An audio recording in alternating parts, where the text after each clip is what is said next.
Jacob Cockle grew up in the coastal town of Penzance in southwest England, and from the moment he could walk, he seemed drawn to the ocean. While most kids spent their weekends playing sports or hanging out with their friends, Jacob spent nearly every spare minute surfing. He loved the sea, the waves, the storms, the unpredictability of it all fascinated him. By the time he was 10 years old, his obsession had become a problem.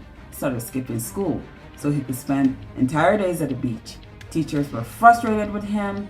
His parents were constantly being called in for meetings. Everyone seemed to think Jacob was throwing his future away. Except for one person, his older sister Grace. Grace understood him in a way nobody else did. She encouraged his adventurous spirit and never led him or forced him to becoming someone he wasn't. Whenever Jacob got into trouble, Grace often was the one defending him. The two were incredibly close, but when Jacob was 17 years old, everything changed. Grace was diagnosed with a brain tumor. The diagnosis came suddenly, and the disease progressed with devastating speed. Before Jacob and his family could fully process what was happening, Grace was gone. Her death shattered him. For a long time, Jacob struggled to make sense of it. Eventually, he developed a belief that helped him cope with the loss. He became convinced that Grace's energy had somehow been transferred to him, that a part of her was still living through him. And because of that, he felt a responsibility to live not only his own life, but hers as well. From that point forward, Jacob approached his life differently. He wasn't interested in playing it safe. He chased experiences, adventure, risk. He wanted to squeeze every possible moment out of life, even if it meant putting himself in danger. Alongside his love for the ocean, Jacob had developed another passion: photography.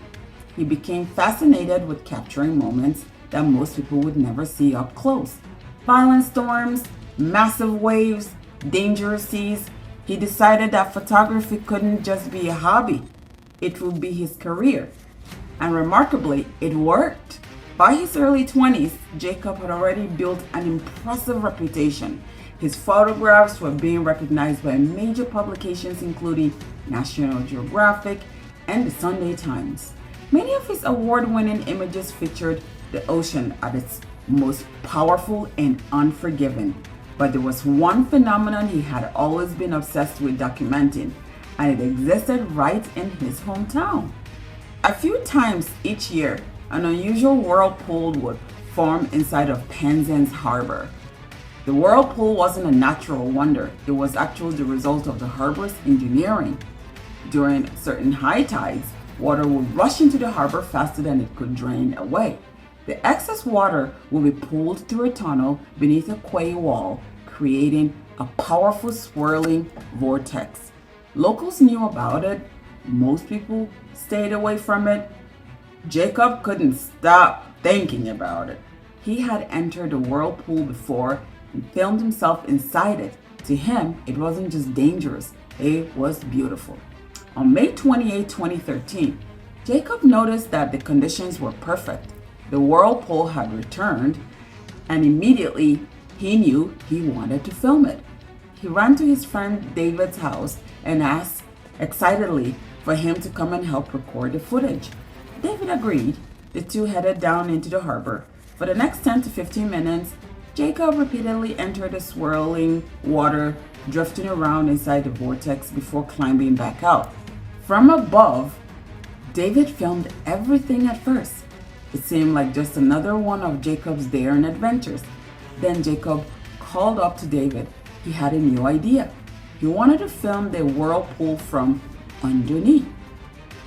David later recalled that Jacob sounded excited, almost energized by the challenge.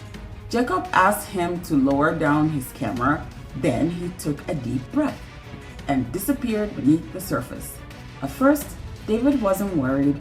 Jacob was an experienced swimmer and an experienced surfer, someone who had spent his entire life in the ocean. But after a minute or two passed, concerns started creeping in.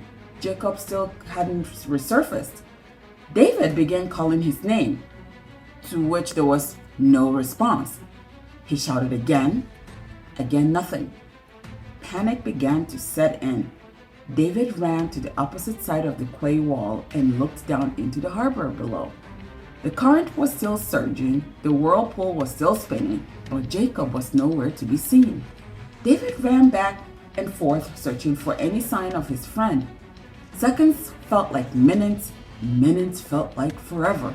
Then finally, from the other side of the harbor, he saw something floating in the water. It was Jacob, face down and motionless.